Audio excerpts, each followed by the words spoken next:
Now, Israel is moving ahead with its invasion plans in Rafah. Prime Minister Benjamin Netanyahu says conceding to Hamas's demands will be a terrible defeat for the country.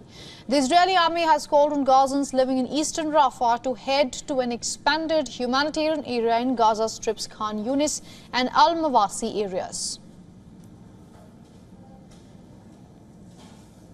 According to the IDF, this expanded humanitarian area includes field hospitals, tents and increased amounts of food, water, medication and additional supplies. Israel says some 100,000 Gazans are being evacuated from Eastern Rafah.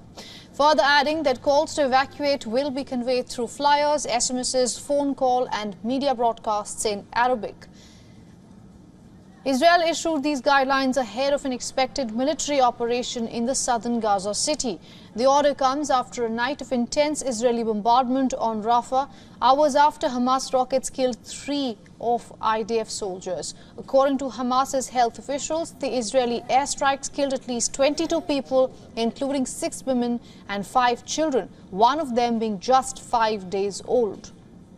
According to reports, at least 9 people were killed in a single strike that hit a residential house.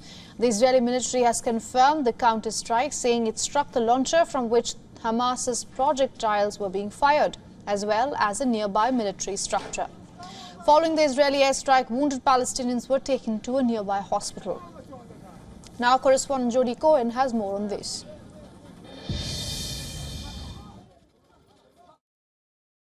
So the short answer is no or not yet. The IDF are using flyers, phone calls and text messages to call on civilians to temporarily evacuate some neighbourhoods in Eastern Rafah. That's after Hamas carried out a rocket attack from Rafah targeting the humanitarian aid crossing at Kerem Shalom that killed 3, stopped aid getting to civilians and put thousands of civilians at risk.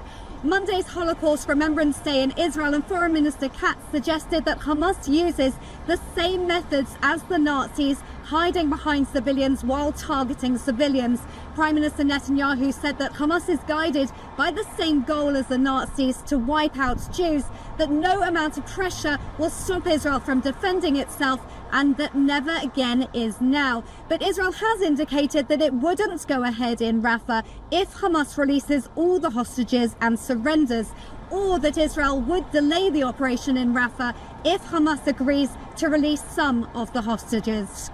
For all the latest news, download the WION app and subscribe to our YouTube channel.